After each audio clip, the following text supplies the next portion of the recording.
श्री श्री राधा श्याम सुंदर देव की जय। इसके पश्चात थुरिया से श्री श्यामानंद प्रभु जी श्री ऋषिकानंद प्रभु जी को साथ लेकर घंटशिला गए। घंटशिला के राजा ने साधु वैष्णव की सेवा के लिए सातुटी नामक ग्राम उनको भेंट स्वरूप प्रदान किया। श्री श्यामानंद प्रभु जी ने इस ग्राम का नाम परिवर्तित करके श्याम सुंदरपुर रख दिया। इस ग्राम में कुछ दिन अवस्थान करने के उपरांत वे अयोध्या नामक ग्राम में गए। वहां पर एक नवीन गृह का निर्माण करके श्यामानंद प्रभु जी वहां पर कुछ दिन रहने लगे। श्रीमन महाप्रभु जी के अभिप्रेत नाम तथा प्रेम का प्रचार करने के लिए श्री श्यामानंद प्रभु जी श्री ऋषिकानंद प्रभु जी के साथ उत्कल प्रदेश के कोने कोने में भ्रमण करते रहे।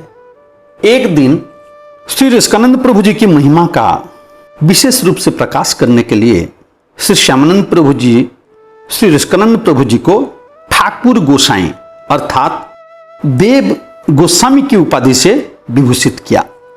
श्री श्यामानंद प्रभु जी के आदेश से इसके पश्चात सभी लोग श्री ऋषिकानंद प्रभु जी को देव गोस्वामी कहकर संबोधित करने लगे। इसके पश्चात श्री श्यामानंद प्रभु जी श्री ऋषिकानंद प्रभु जी तथा श्री दामोदर आदि के साथ थुरिया में डोल यात्रा महोत्सव आयोजित किया। महोत्सव की समाप्ति के तुरंत पश्चात अकस्मात श्री श्यामानंद प्रभु जी को भगवान श्री कृष्ण का शीघ्र ब्रजगमन करने के लिए आदेश प्राप्त हुआ। श्री श्यामानंद प्रभु श्यामानंद गोष्ठी का दायित्व श्री ऋषिकानंद प्रभु जी को सौंपकर तत्क्षण ब्रज गमन के लिए तैयार भी हो गए। किंतु सभी भक्तगणों के साथ श्री ऋषिकानंद प्रभु जी की करुण अनुनय विनय से विवश होकर उनको ब्रज गमन का निर्णय बदलना पड़ा। इसके पश्चात श्री श्यामानंद प्रभु जी गंभीर रूप से वायु रोग से पीड़ित हो गए।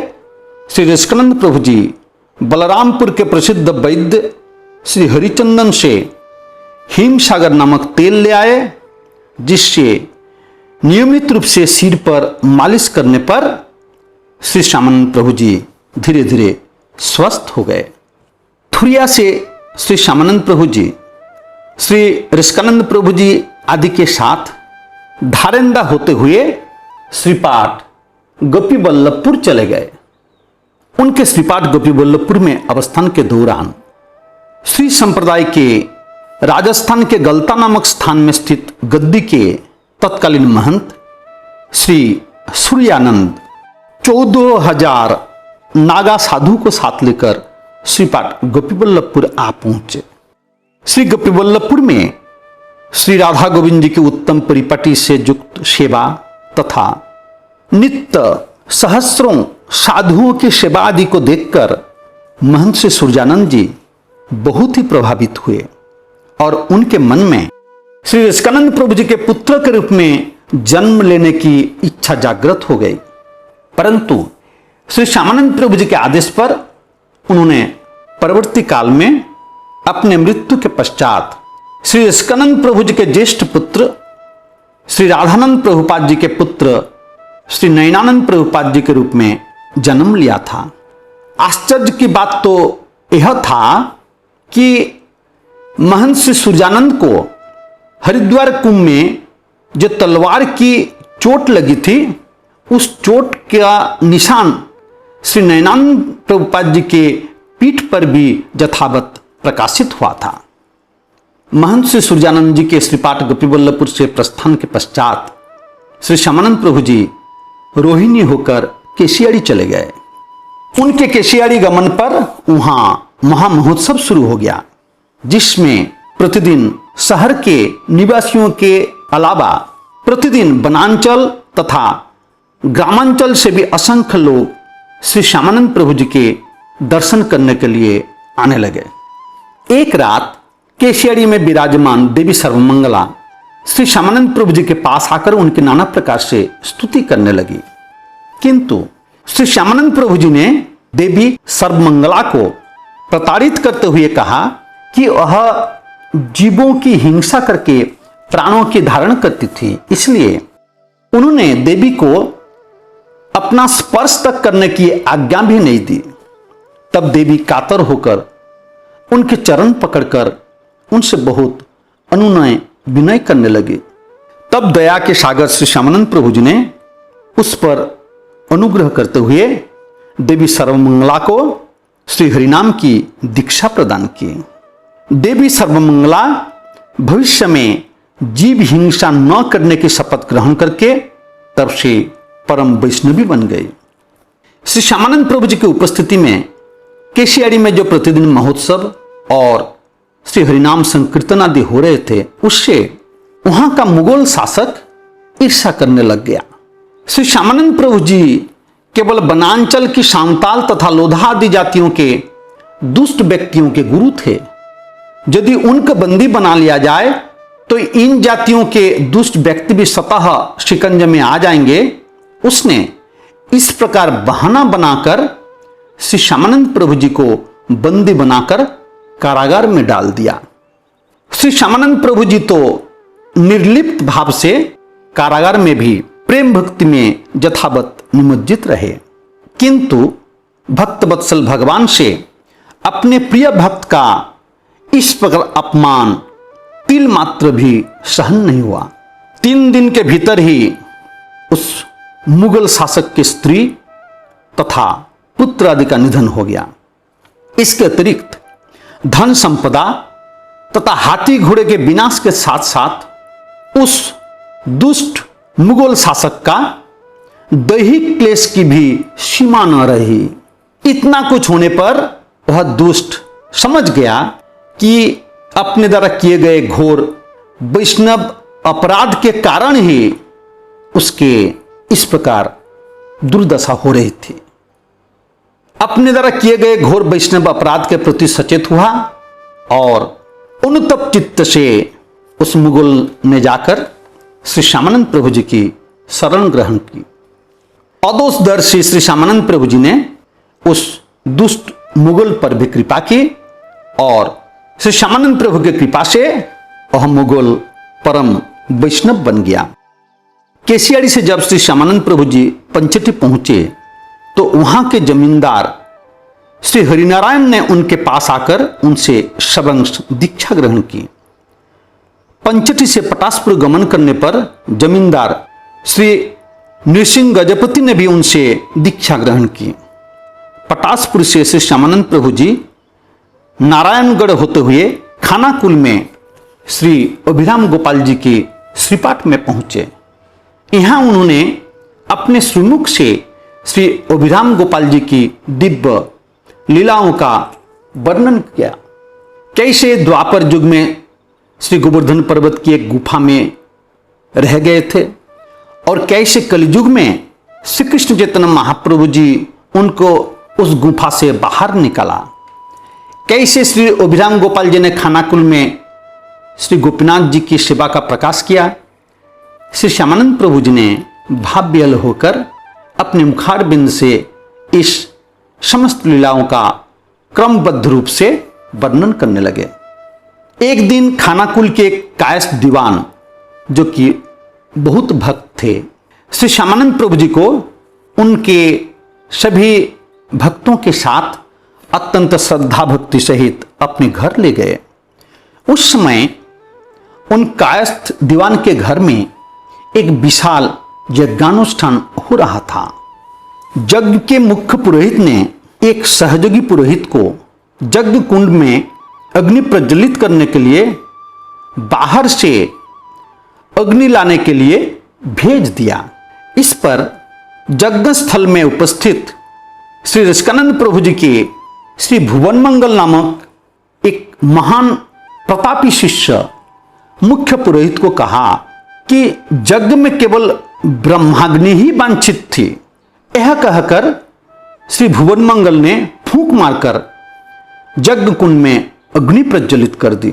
उनके इस अलौकिक शक्ति के दर्शन करके सभी उपस्थित लोग उनके प्रति अत्यंत श्रद्धा प्रदर्शन करने लगे। खानाकुल से श्री श्यामानंद प्रभु जी श्री रसिकानंद प्रभु जी के साथ चूचूड़ा होकर चंदन नगर गए। चंदन नगर में उन्होंने ईस्वी सन 1628 में श्री गंगा जी के किनारे श्री राधा गोविंद जी की सेवा का प्रकाश किया। यहां पर उन्होंने 24 प्रहर व्यापी श्री हरिनाम महायज्ञ तथा एक विशाल महोत्सव भी संपन्न किया।